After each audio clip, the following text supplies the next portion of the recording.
नमस्कार प्यारे बच्चों, आपके इंग्लिश का पहला चैप्टर हम आज शुरू करने जा रहे हैं। तो आइए शुरू करते हैं बच्चों। आप इस चैप्टर को ध्यान से सुनेंगे और समझेंगे। हमारे पहले चैप्टर का नाम है बच्चों health and hygiene. Health and hygiene का मतलब होता है दोस्तों या मेरे प्यारे बच्चों, अपने स्वास्थ्य की देखभाल करना और स्वच्छता का विशेष ध्यान रखना। You must have hired the provide. आपने बच्चों एक कहावत सुनी होगी कि हेल्थ इज वेल्थ। क्या सुनी होगी? हेल्थ इज वेल्थ, स्वास्थ्य ही संपत्ति है। एंड क्लीनलेस, ध्यान देंगे, and cleanliness hygiene is next to guideline. और हमारी स्वच्छता का ध्यान रखना और स्वच्छ बनाए रखना भगवान के दिए हुए निर्देश हैं। Every student must be aware of the improvement of health. प्रत्येक बच्चे को अपने स्वास्थ्य की देखभाल के लिए जागरूक रहना चाहिए, उसे सावधान रहना चाहिए। Now read the conversation related to health and hygiene given below. नीचे आपको एक वार्तालाप दिया जा रहा है बच्चों, जिसमें स्वास्थ्य की और स्वच्छता के बारे में चर्चा हो रही है। बच्चों, कन्वर्सेशन का मतलब होता है वार्तालाप करना, ध्यान रखना, CONVERATION। आइए तो कन्वर्सेशन क्या है, ध्यान देंगे। एक स्कूल में बच्चों एक टीचर के बीच में और एक स्टूडेंट के बीच में वार्तालाप है। तो क्या वार्तालाप है, ध्यान देंगे। सबसे पहली लाइन में लिखा हुआ है, सीमा एक स्टूडेंट है। Good morning ma'am. टीचर बोलती हैं गुड मॉर्निंग सीमा। सीमा कहती है I am not well today. Teacher this is a health related problem. Teacher ने कहा कि this is a health related problem, ये आपके स्वास्थ्य संबंधित परेशानी है। सीमा कहती है what is health ma'am. Madam health क्या होती है? Teacher health is the state of complete physical, mental, emotional, spiritual and social wellbeing. Ma'am बताती हैं कि स्वास्थ्य जो होता है पूर्ण शारीरिक, फिजिकल मीन्स होता है बच्चों शारीरिक, मेंटल मीन्स मानसिक, इमोशनल भावनात्मक, स्पिरिचुअल आध्यात्मिक एंड सोशल वेलबींग, इसका मतलब होता है सामाजिक कल्याण। तो क्या कहा है मैडम ने कि health is the state of complete physical, mental, emotional, spiritual and social well being. अर्थात स्वास्थ्य पूर्ण शारीरिक, मानसिक, भावनात्मक, आध्यात्मिक और सामाजिक कल्याण की स्थिति है। It is not only absence of disease, यह केवल बीमारी की अनुपस्थिति नहीं है। आगे फिर बढ़ते हैं बच्चों। सरोज कहती है कि could you please explain the different types of health. क्या कहती है सरोज? क्या आप कृपया करके अलग अलग प्रकार के स्वास्थ्य के बारे में बता सकते हैं? अब टीचर बोलती है कि आई विल एक्सप्लेन, मैं बताऊंगी to you one by one, मैं एक एक करके तुम्हें सब बताऊंगी। पहले ही बताया नंबर 1 कि when the body is free from any physical element or abnormal condition, it is physical health। तो मैडम ने पहली हेल्थ के बारे में क्या बताया है कि जब शरीर असामान्य स्थिति के किसी भी भौतिक तत्व से मुक्त होता है तो यह शारीरिक स्वास्थ्य होता है। ध्यान देंगे बच्चों, when the body is free, जब हमारा शरीर बिल्कुल मुक्त होता है, when the body is free from any physical elements, जब शरीर से कोई तत्व दूर हो जाता है या वो असामान्य हो जाता है, तो इस कंडीशन को फिजिकल हेल्थ बोलते हैं। जैसे कि आपके शरीर से पानी की कमी हो गई, ब्लड की कमी आ गई, ग्लूकोज की कमी आ गई, तो ये कौन सी हेल्थ है? फिजिकल हेल्थ कहलाती है। आइए अब दूसरी लाइन में क्या बताती है मैडम कि the state of absence of stress, tension, worry, negative thoughts etcetera is mental health. अब वो मेंटल हेल्थ यानी मानसिक स्वास्थ्य के बारे में बताती हैं कि जब हमारे शरीर में स्ट्रेस का मतलब होता है झीझना या शरीर के अंदर एक गुस्सा भर जाना, टेंशन आप समझते हैं दिमाग में, वरी चिंता, नेगेटिव थॉट्स उल्टे सीधे विचारों से जब मुक्त हो जाता है तो वो से बोलते हैं मानसिक स्वास्थ्य। तो समझ गए बच्चों, the state of absence of stress, tension, worry, negative thoughts etcetera is mental health. सीधी भाव में समझना है आपको कि तनाव के अभाव की स्थिति, तनाव, चिंता, नकारात्मक विचार आदि मानसिक स्वास्थ्य हैं। अगली लाइन में क्या कह रही है मैम कि to a balance state without anger, greed, pride, hatred etcetera is emotional health. संतुलन, क्रोध के बिना स्थिति, लोभ, अभिमान, घृणा भावनात्मक स्वास्थ्य है।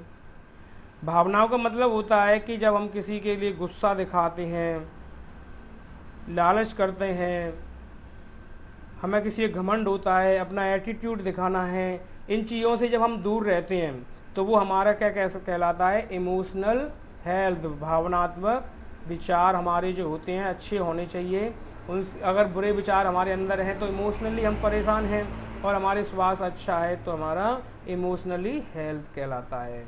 एंड अगली लाइन में क्या कहा है कि to live in one self with uniformity and harmony is spiritual health. अपने आप में एक रूपता और सद्भाव के साथ रहने के लिए स्वास्थ्य आध्यात्मिक स्वास्थ्य होता है। स्पिरिचुअल मीन्स होता है बच्चों आध्यात्मिक।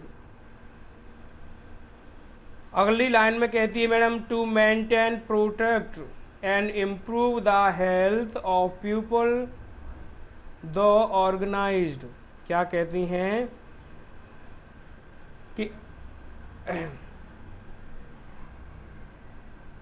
अगली लाइन में बच्चों मैम कहती हैं कि to maintain, protect and improve the health, हमारे स्वास्थ्य को या शरीर को स्वस्थ बनाने के लिए, अपने शरीर को स्वस्थ बनाने के लिए, सही रखने के लिए लोगों का संगठन भी है।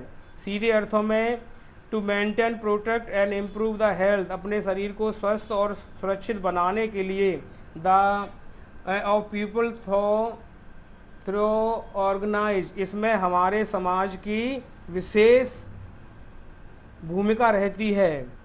तो याद रखना, सामाजिक प्रयासों के माध्यम से लोगों के स्वास्थ्य को बनाए रखने में, सुरक्षित रखने में और सुधारने के लिए सामाजिक स्वास्थ्य का होना बहुत ही आवश्यक है। अब आगे मैडम कहती हैं social efforts is social health, समाज का स्वास्थ्य सबसे अहम भूमिका निभाता है। अब आती है सुषमा बोलती है कि वाई डू वी फील इल, हम बीमार क्यों पड़ते हैं। फॉल मीन्स होता है बच्चों पढ़ना। Why do we fall ill, हम बीमार क्यों पड़ते हैं। टीचर कहती हैं because we don't pay attention to hygiene, क्योंकि हम अपने स्वास्थ्य की देखभाल नहीं करते, हम अपने स्वास्थ्य के साफ सफाई की ओर ध्यान नहीं देते हैं। संतोष, अब संतोष कहती है, संतोष दूसरी गर्ल है बच्चे, what is hygiene madam hygiene क्या होता है। तो टीचर कहती हैं कि हाइजीन इज द साइंस, क्या कहती हैं कि hygiene is the science and art of preserving and improving health of a person known as personal hygiene. तो क्या कहती है कि स्वच्छता एक व्यक्ति के स्वास्थ्य को बनाए रखने और सुधारने का विज्ञान और कला है, जिसे व्यक्तिगत स्वच्छता के रूप में जाना जाता है। नॉन मीन्स होता है बच्चों जानना या जाना जाता है। अगले आगे कहती है कि एंड ऑफ ए कम्युनिटी, और एक सामाजिक स्वच्छता के बारे में, तो जिसे बोलते हैं नॉन एज कम्युनिटी हाइजीन, उसे बोलते हैं सामाजिक स्वच्छता की स्वच्छता को बनाए रखना। सुनील, अब सुनील कहता है, वहाँ सुनील भी एक स्टूडेंट है बच्चों, कि what should we do to, हमें क्या करना चाहिए मेंटेन पर्सनल हाइजीन। मैम हमें क्या करना चाहिए? तो सुनील ने कहा कि हमें व्यक्तिगत स्वच्छता बनाए रखने के लिए क्या करना चाहिए madam?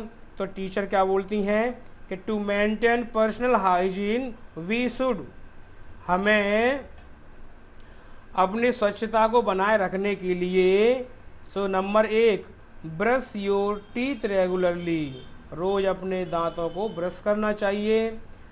Bath with fresh water regularly, स्वच्छ और शीतल पानी से हमें रोज नहाना चाहिए। Wear clean and dry cloth, हमें साफ सुथरे और सूखे कपड़े पहनने चाहिए। Wash our hand with soap after using the toilet and before ईवर मील। अब इसके बाद कह रही हैं वे कि हमें अपने टॉयलेट को यूज़ करने के बाद या भोजन करने के बाद हमें अपने हाथों को साबुन से धोना चाहिए। सोप मीन्स साबुन होता है बच्चों, SOAP। After using the toilet, toilet के बाद। And before ever meal, every meal, और प्रत्येक भोजन चाय नाश्ते या भोजन से पहले और टॉयलेट के बाद में हमेशा हाथ साबुन से धोने चाहिए। Wash our eyes with cold water regularly, हमें आँखों को प्रतिदिन ठंडे पानी से धोना चाहिए। Cut our nails regularly and keep them clean, हमें अपने नाखूनों को रोजाना चेक करके काटते रहना चाहिए और उन्हें साफ रखना चाहिए। यूज़ प्योर ड्रिंकिंग वाटर, हमें शुद्ध पानी का इस्तेमाल करना चाहिए, हमें शुद्ध पानी पीना चाहिए। नेवर टेक अनकवर्ड ईटेबल, क्या कह रही हैं कि हमें कभी भी बिना ढका भोजन नहीं लेना चाहिए। इसके बाद use handkerchief while coughing and sneezing, खांसते और छींकते समय हमेशा रुमाल का इस्तेमाल करना चाहिए बच्चों। एंकरचीफ मीन्स होता है रुमाल, और कफिंग मीन्स खांसी, और स्नीजिंग मीन्स छींक। Take a balanced and healthy diet, हमें हमेशा स्वास्थ्य वर्धक और अच्छा भोजन करना चाहिए। हेमलता अब क्या कहती है कि how should we maintain, how should we maintain, हम कैसे इसको मेंटेन कर सकते हैं? तो Hemlata how should we maintain community hygiene में अब कह रही है कि सामाजिक स्वच्छता को कैसे रख सकते हैं बना करके। बच्चों सामाजिक स्वच्छता का मतलब होता है कि अपने आसपास के इलाके को कैसे बना के रख सकते हैं स्वच्छ। तो to maintain community hygiene we should, हमें सामाजिक स्वच्छता को बनाए रखने के लिए अब देखिए क्या कह रही है मैम कि keep our surrounding and environment clean, हमें अपने आसपास के वातावरण को स्वच्छ रखना चाहिए। Receive the drinking water supply through underground pipe system, हमें हमेशा पाइप लाइनों से, ज़मीन के नीचे बिछाई गई पाइप लाइनों से ही स्वच्छ पानी की सप्लाई लेनी चाहिए। Build and use the public toilet latrines, build and use the public toilet and latrine, क्या कहा जा रहा है आगे? हमें सार्वजनिक शौचालयों का उपयोग करना चाहिए। Use manure pits and animals dropping, अगली लाइन में कहा गया है कि पशुओं को गोबर के लिए खाद के गड्ढों का प्रयोग करना चाहिए। अगला कहा है grow more and more tree, और अधिक से अधिक पेड़ लगाने चाहिए और उगाने चाहिए। आज में अंत में क्या कह रहे हैं अरुणा ने कहा है कि thanks a lot ma'am, thanks a lot ma'am, आपका बहुत बहुत धन्यवाद madam ji. Now we have learned well that health is wealth, अब हमने यह जान लिया कि स्वास्थ्य ही सबसे बड़ी संपत्ति है। And cleanness is next to guideline, और स्वच्छता अगली या भगवान के द्वारा दी गई अगली गाइडलाइन है जो हमें ध्यान रखनी है। इनफैक्ट मीन्स वास्तव में, नॉलेज इज एन इनकम, ध्यान रखना वास्तव में ज्ञान ही हमारी सबसे बड़ी अर्जित आय है। अब टीचर यू आर वेलकम, कि आपका स्वागत है। तो बच्चों आज के इस पाठ में आपने सीखा कि टीचर और स्टूडेंट के बीच में जो कन्वर्सेशन हुआ उसमें स्वच्छता का और स्वास्थ्य की देखभाल के लिए बताया गया है। तो बच्चों अपने जीवन में आप हमेशा स्वास्थ्य का और सफाई का विशेष ध्यान रखें, क्योंकि यह हमारे स्वास्थ्य के लिए बहुत ज़रूरी है। क्योंकि बच्चों अगर आप स्वस्थ होंगे तो अच्छा पढ़ सकते हैं, आप स्वस्थ होंगे तो आपको हर चीज़ याद रह सकती है, आप स्वस्थ होंगे तो हर काम को बड़ी आसानी से और जल्दी कर सकते हैं। तो बच्चों आपको आज का पाठ समझ में आया? हाँ, अगर आपको हमारी ये वीडियो समझ में आ गई हो और आपको अच्छी लगी हो तो बच्चों आप इस वीडियो को लाइक ज़रूर करें। लाइक करने के लिए आपके वीडियो के नीचे अंगूठे का निशान दिख रहा होगा, जो ऊपर की ओर अंगूठा किए हुए उस पर क्लिक कर दें। और बच्चों अगर आप पहली बार हमारे इस चैनल को देख रहे हैं तो आप हमारे इस चैनल को सब्सक्राइब ज़रूर करें। तो अच्छा बच्चों अब हम चलते हैं, आपको हम मिलेंगे अब अगले वीडियो में अगले पार्ट के साथ में। तो आपको बच्चों मेरी शुभकामनाएं आपके साथ में है। आप अपने मम्मी डैडी का कहना मानिए, बड़ों का आदर कीजिए। नमस्कार बच्चों।